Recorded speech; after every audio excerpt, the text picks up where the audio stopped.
नमस्कार, आप देख रहे हैं हकीकत क्या है। आपके साथ हूं मैं प्रिया सिंह सोमवंशी। नरेंद्र मोदी मॉस्को में है और थोड़ी ही देर में उनकी मुलाकात रूस के राष्ट्रपति पुतिन से होगी। राहुल गांधी मणिपुर में हैं। वो मणिपुर हिंसा से प्रभावित लोगों से मिले हैं और मणिपुर के राज्यपाल से भी उनकी मुलाकात हुई है। कांग्रेस के नेता उसी दिन चीन कर रहे हैं जिस दिन उनको ये पता है कि मोदी मॉस्को में है।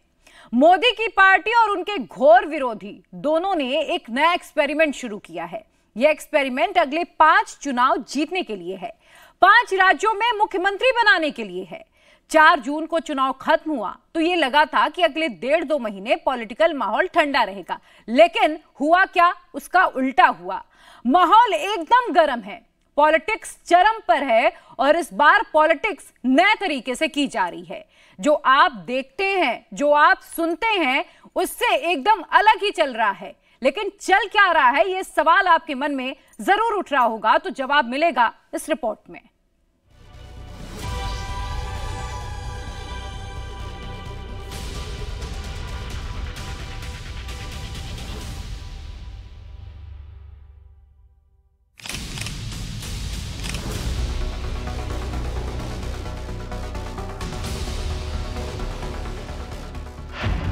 China China China. Narendra Modi का रूस दौरा शुरू होने से ठीक पहले कांग्रेस ने हर पन्ने पर चाइना चाइना कर दिया। खड़गे ने कहा चाइना,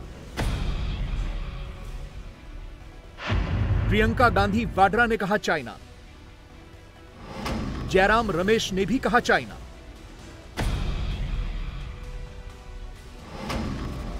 कांग्रेस के प्रवक्ता भी बोले China. Narendra Modi international forum पर भारत के सबसे विश्वसनीय सहयोगी के यहां पहुंचे हैं। मोदी का रूस दौरा पिछले साल से ही प्लान था।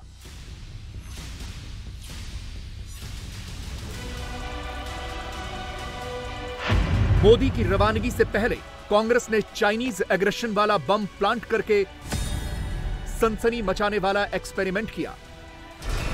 लद्दाख और पैंगोंग सो लेक पर कांग्रेस के दावे का फैक्ट चेक आगे करेंगे। उससे पहले बात उस पॉलिटिकल थॉट की जिस पर कांग्रेस इन दिनों चल रही है। चुनाव शुरू हो चुके हैं और इस बार राहुल गांधी ज्यादा आक्रामक दिख रहे हैं। मणिपुर और असम में ह्यूमन फेस दिखलाकर राहुल गांधी अपना पॉलिटिकल गोल सेट कर रहे हैं। प्रधानमंत्री से रिक्वेस्ट करता हूं कि वो देश के प्रधानमंत्री हैं, मणिपुर एक प्रदेश है और प्रधानमंत्री को बहुत पहले विजिट करना चाहिए था, मगर मणिपुर को जरूरत है कि हिंदुस्तान के प्रधानमंत्री यहां आए और जो यहां हो रहा है उसको समझने की कोशिश करें और जनता की जो आवाज है, जनता का जो दुख है, दर्द है, उसको सुने। 4 जून के बाद ऐसा लगा था कि अब चुनाव से 1-1.5 महीने का ब्रेक मिलेगा, लेकिन ऐसा हो नहीं पाया।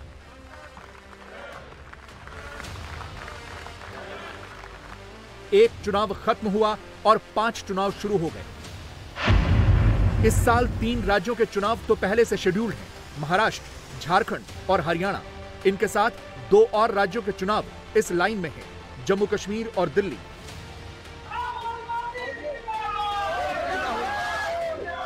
लोकसभा चुनावों में अपनी ताकत बढ़ा चुके राहुल गांधी ताबड़तोड़ दौरे कर रहे हैं। उनको लगता है कि अब की बार 3 राज्य तो वो छीन ही लेंगे। 100 घंटे में राहुल 4 राज्य नाप रहे हैं। 6 जुलाई को गुजरात में थे, 8 जुलाई को राहुल मणिपुर पहुंच गए, 8 जुलाई को ही राहुल ने असम का भी दौरा कर लिया और अब 9 जुलाई को राहुल यूपी के दौरे पर होंगे। ये तीसरा दौरा है उनका। मणिपुर में 3 बार जा चुके हैं, ये तीसरी बारी है और ये दिखाता है। और पिछले 17 महीने में प्रधानमंत्री ने मणिपुर के बारे में कुछ कहा ही नहीं। मणिपुर के मुख्यमंत्री से नहीं मिला है, मणिपुर के राजनीतिक पार्टियों से नहीं मिले हैं, सांसदों से नहीं मिले हैं, विधायकों से नहीं मिली हैं और मणिपुर तो गए ही नहीं, कुछ 4-5 घंटे के लिए भी नहीं गए हैं। और राहुल जी ये तीसरा दौरा है उनका और लोगों के साथ संवेदनशील तरीके से ये दिखाना कि आपकी पीड़ा हमारी पीड़ा है, आपकी दर्द हमारी दर्द है, लाखों लोग विस्थापित हुए हैं, सैकड़ों लोग का मौत मारे गए हैं। राहुल नैरेटिव सेटर बनना चाहते हैं। लोकसभा चुनावों में उन्होंने संविधान और आरक्षण वाला नैरेटिव चलाया था, वैसे ही इस बार वो मणिपुर और चाइना वाला नैरेटिव सेट करना चाहते हैं। मणिपुर एक संवेदनशील विषय है, वहां पर सबको मिलकर शांति का प्रयास करना है। राहुल गांधी इसका राजनीतिकरण करते हैं, वहां मलहम लगाने की जरूरत है।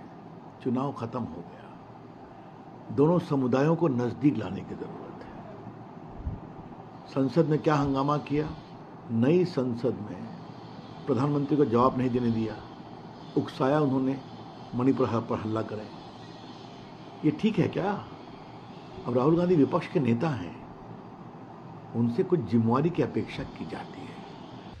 Attack and forget, hit and run, ये कांग्रेस की पॉलिटिक्स का फलसफा है। कांग्रेस को पता है कि हिंदुस्तान की पब्लिक, खास तौर पर गरीब वंचित समाज के लोग फैक्ट चेक करने नहीं आएंगे, इसलिए वो अटैक एंड फॉरगेट वाली पॉलिसी चला रहे हैं। नरेंद्र मोदी की पार्टी दूसरे थॉट पर चल रही है। 24 के लोकसभा चुनाव ने यह दिखाया कि विचारधारा से ज्यादा पैसा मैटर करता है। पहली बार विचारधारा पर बेनिफिट हावी हो गया, धर्म पर जाति हावी हो गई। चुनाव का यह टेक्टोनिक शिफ्ट है। बीजेपी ने चुनाव जीतने का डायरेक्शन बदला है। नरेंद्र मोदी की पार्टी चुनाव जीतने के लिए नए एक्सपेरिमेंट कर रही है। हिंदुत्व की पिच छोड़कर बीजेपी भी जाति की ओर चल पड़ी है। दलित और ओबीसी वोटर पर फोकस शिफ्ट करना बीजेपी के लिए बड़ा पॉलिटिकल शिफ्ट है, लेकिन एक काम इससे भी ज्यादा तेज गति से हो रहा है। पैसा पैसा पैसा, पब्लिक नीड्स मनी, वोटर को बेनिफिट चाहिए। नरेंद्र मोदी की पार्टी ने इसके लिए खजाना खोला है। आखिर सब कुछ पब्लिक का ही तो है। महाराष्ट्र की महायुति सरकार की स्कीम्स देखिए। लाडली बहना योजना के तहत हर महिला को 1500 रुपए, हर गरीब परिवार को साल में 3 फ्री सिलेंडर, खेती किसानी के लिए 7.5 HP कैपेसिटी तक मोटर को फ्री बिजली, प्याज किसानों को प्रति क्विंटल 350 रुपए की सब्सिडी, दूध उत्पादक किसानों को प्रति लीटर 5 रुपए की सब्सिडी, कपास और सोयाबीन किसानों को प्रति एकड़ 5000 रुपए का बोनस, जानवरों के हमले में मृत्यु होने पर 20 लाख की जगह 25 लाख का मुआवजा, बजट में घोषित वेलफेयर स्कीम्स के लिए 80,000 करोड़ का आवंटन। बीजेपी किसी भी कीमत पर महाराष्ट्र में हार अफोर्ड नहीं कर सकती। लोकसभा चुनावों में महाराष्ट्र में एनडीए की सीटें घट गईं। अगर विधानसभा चुनावों में भी यही रिपीट हो गया तो मुश्किल हो जाएगी। महाराष्ट्र में लोकसभा चुनावों में बीजेपी ने अपने विरोधियों की ताकत 2-2 हिस्सों में बांटकर उनको कमजोर करने की स्ट्रेटजी बनाई थी, लेकिन रिजल्ट आया तो खुद बीजेपी की ताकत आधी रह गई। लोकसभा चुनावों में कांग्रेस का सबसे बड़ा वादा था 8,500 रुपए हर महीने मिलेंगे खटाखट खटाखट। जुलाई में 1 तारीख सुबह हिंदुस्तान के करोड़ों गरीब लोग अपना बैंक अकाउंट देखेंगे और जादू से 8,500 रुपए उस महीने के अंदर महिलाओं के बैंक अकाउंट में, भाइयों और बहनों, जुलाई में देखेंगे 8,500 रुपए, अगस्त में 8,500, सितंबर, अक्टूबर, नवंबर, दिसंबर खटाखट खटाखट खटाखट खटाखट 8,500। जून बीत गया, जुलाई आ गया, लेकिन राहुल गांधी का वादा पूरा नहीं हुआ। किसी भी महिला के खाते में 8,500 रुपए तो छोड़ दो, 85 रुपए भी नहीं आए। बीजेपी एक तरफ जहां राहुल गांधी को उनका वादा याद दिला रही है, दूसरी तरफ अपना वादा भी कर रही है। बीजेपी अभी पावर में है, इसलिए वो वादा पूरा करने का रिस्क भी उठा सकती है। इसमें कोई राजनीति ना लाए, ये राजनीति करने का समय नहीं है, ये लोगों को मदद करने का समय है। अभी लोगों को जहाँ फंसे उनको रेस्क्यू करने का समय है, रोड का पानी कम करने का समय है, और इसमें सभी लोगों ने मिलकर काम करना चाहिए। राजनीति के लिए तो बहुत विषय है, ये राजनीति का विषय नहीं है। और बारिश इतनी तेज गिरी है, तो ये तेज बारिश गिरी है, ये इससे पहले जो आज हम लोग उपाय कर रहे हैं 2 साल में शुरू किए, वो तो पहले होने चाहिए थे। ये 7 STP, micro tunnelling, holding pond, ये सब कभी हो गए? ये टीका करना, आरोप करना तो ठीक है, लेकिन हमने आज कंक्रीट के रोड बनाने का काम शुरू कर दिया इधर। मुंबई में आज वाटर लॉगिंग और बाढ़ के हालात हैं। निचले इलाकों में पानी भरने पर जमकर पॉलिटिक्स हो रही है। ये पॉलिटिक्स टेम्पररी है, बेनिफिट वाली पॉलिटिक्स परमानेंट है। इसीलिए बीजेपी हरियाणा में भी ये रिस्क उठा रही है। वहां भी वेलफेयर से बेनिफिट वाला जंतर मंतर अप्लाई किया गया है। गरीबों के लिए सरकारी बस में फ्री यात्रा, पिछड़ा समुदाय के लिए फ्री प्लॉट और सरकारी नौकरियों में भर्ती के लिए स्पेशल ड्राइव। यह बीजेपी की हरियाणा सरकार की अपनी स्कीम है। इनके अलावा मोदी सरकार की वेलफेयर स्कीम अलग से है। नरेंद्र मोदी फ्री राशन दे रहे हैं, आयुष्मान कार्ड से फ्री इलाज करा रहे हैं, फसलों का इंश्योरेंस करा रहे हैं, किसानों को 6,000 रुपए का सम्मान दे रहे हैं, गरीबों को मकान बनाने के लिए पैसे दे रहे हैं, उज्ज्वला योजना में फ्री सिलेंडर दे रहे हैं। हरियाणा में फ्री वाली पॉलिटिक्स नहीं है, लेकिन वोट अगर बेनिफिट के बदले ही मिलता हो तो यही सही। हरियाणा में लोकसभा चुनाव 5-5 से टाई होने के बाद बीजेपी को विधानसभा चुनावों में किसी भी तरह के रिस्क लेने की क्या जरूरत? केंद्रीय स्तर पर भी मोदी सरकार चुनाव के इसी रूट को फॉलो कर रही है। आयुष्मान योजना कार्ड से अब तक 5 लाख रुपए तक का फ्री इलाज होता है। अब इस स्कीम की लिमिट बढ़ाकर 10 लाख रुपए करने का प्रस्ताव है। आयुष्मान कार्ड धारकों की संख्या बढ़ाकर दोगुनी की जाएगी। 70 साल से अधिक उम्र के बुजुर्गों का भी आयुष्मान कार्ड बनेगा। सरकार के नए प्लान से 3 से 4 करोड़ बुजुर्गों को फायदा होगा। नरेंद्र मोदी की पार्टी जो कर रही है, क्या उसका फायदा होगा? इस मामले में बीजेपी के पास एक मास्टर सैंपल स्टेट है, मध्य प्रदेश। 29 लोकसभा सीटों वाले राज्य में बीजेपी ने बैक टू बैक 2 चुनाव स्वीप किए। पहले विधानसभा चुनावों में लैंडस्लाइड जीत हासिल की, फिर लोकसभा चुनावों में भी बीजेपी ने 29 की 29 सीटें जीतकर इतिहास रच दिया। इसकी शुरुआत उस वक्त हुई थी जब पूर्व मुख्यमंत्री शिवराज सिंह चौहान ने विधानसभा चुनावों से पहले लाडली बहना योजना शुरू की थी। एमपी में मोहन यादव की कैबिनेट का एक्सपेंशन किया गया। कांग्रेस से बीजेपी में आए ओबीसी नेता रामनिवास रावत को मंत्री पद की शपथ दिलाई गई। रामनिवास रावत ने पहले गलती से राज्य मंत्री पद की शपथ ले ली, फिर 15 मिनट बाद ही उनको दोबारा कैबिनेट मंत्री के रूप में शपथ दिलाई गई। रामनिवास रावत जी ने आज शपथ ली है, मेरी अपनी ओर से बधाई। मैं अपनी सरकार में नव नियुक्त मंत्री का लाभ मुझे मिलेगा। मध्य प्रदेश की जनता के लिए उनका अपना संसदीय जीवन लंबा है, उनका अपना अनुभव भी बहुत है। मैं समझ सकता हूं कि पूरे प्रदेश को, खास करके हमारे चंबल अंचल में उनकी अपनी गहरी पकड़ भी है और वो क्षेत्र ऐसा आता है जहाँ विकास की बहुत संभावना है। मध्य प्रदेश सरकार उनकी भावना के अनुसार लगातार अच्छे से अच्छा काम करेगी और प्रदेश की सेवा करेगी। 6 बार के विधायक रामनिवास रावत ने अप्रैल में ही पाला बदला था और जुलाई में उनको मंत्री पद दे दिया गया। असल में उनको ओबीसी होने का सम्मान मिला है। एमपी में अभी सब कुछ सही चल रहा है, लेकिन बीजेपी को एमपी से आगे भी मैसेज देना है। बीजेपी को मालूम है कि झारखंड में लड़ाई तगड़ी होगी। आदिवासी सीटों पर जेएमएम कांग्रेस की जीत ने मोदी की पार्टी का मोराल तोड़ा है। उसे बूस्टर डोज की जरूरत है। हेमंत सोरेन अभी हाई चल रहे हैं। बीजेपी को वापसी के लिए मोदी का सहारा है। बेनिफिशियरी स्कीम्स का टेस्ट दिल्ली में भी होगा, जहां केजरीवाल का अपना मॉडल है और दिल्ली में वो सक्सेसफुली चल रहा है।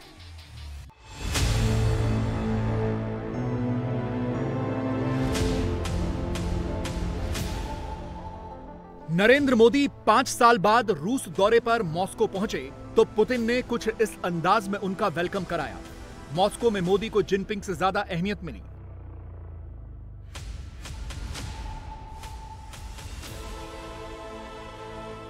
मॉस्को इंटरनेशनल एयरपोर्ट पर मोदी को रूस के first deputy prime minister Denis Manturov ने रिसीव किया। चीन के राष्ट्रपति शी जिनपिंग जब मॉस्को गए थे, तब मोंटोरोव से जूनियर डिप्टी प्राइम मिनिस्टर ने उनको रिसीव किया था। मॉस्को एयरपोर्ट पर मोदी को गार्ड ऑफ ऑनर दिया गया और फिर डेनिस मोंटोरोव नरेंद्र मोदी के साथ एक ही कार में बैठकर होटल तक छोड़ने गए। रूस यूक्रेन युद्ध शुरू होने के बाद मोदी का यह पहला मॉस्को दौरा है। खुद रूस के राष्ट्रपति व्लादिमीर पुतिन के शब्दों में कहें तो नरेंद्र मोदी के रूस दौरे से पश्चिमी देशों को जलन हो रही है। उससे ज्यादा जलन यहां हिंदुस्तान में कांग्रेस को हो रही है। कांग्रेस ने मोदी पर मेड इन चाइना वाला अटैक करने के लिए प्रधानमंत्री की मॉस्को यात्रा का समय चुना। प्रधानमंत्री जब अंतर्राष्ट्रीय दौरे पर हों तब उनको कमजोर दिखाने के लिए कांग्रेस ऐसे अटैक करती है। कांग्रेस ने मोदी की गारंटी को चाइनीज कहकर उनका मजाक उड़ाया। सैटेलाइट तस्वीरों के नाम पर कांग्रेस ने वही तस्वीरें दिखाई जो बहुत पहले से इंटरनेट पर उपलब्ध हैं। असल में चीन वाला सारा बखेड़ा ही मोदी को टारगेट करने के लिए किया गया। छाती ठोक करके है जो नेहरू जी ने 33,000-34,000 वर्ग किलोमीटर दिया था, मोदी उस सीमा से पार नहीं आने दिया 1 इंची। सीना ठोक करके झूठ मत फैलाएं खड़गे जी। पहले नेहरू ने जो भारत के साथ, भारत की सीमाओं के साथ, भारत माता के टुकड़ों के साथ छल किया, 34,000 किलोमीटर वर्ग किलोमीटर जमीन चाइना को दे दिया। इसके लिए कांग्रेस माफी मांगी। किसी भी चुनाव को जीतने के लिए बीजेपी के पास सबसे बड़ा एसेट नरेंद्र मोदी है। मोदी एक कंप्लीट पैकेज की तरह हैं। यूपी, बिहार, झारखंड, हरियाणा और महाराष्ट्र के गांवों में बैठे व्यक्ति से लेकर मॉस्को में मौजूद भारतवंशी तक हर कोई मोदी से कनेक्ट करता है। मोदी से वोटर को बेनिफिट है, मोदी से हर भारतीय की रिस्पेक्ट है, मोदी से भारत की सिक्योरिटी है। इसीलिए मोदी के नाम पर सबसे ज्यादा वोट पड़ते हैं।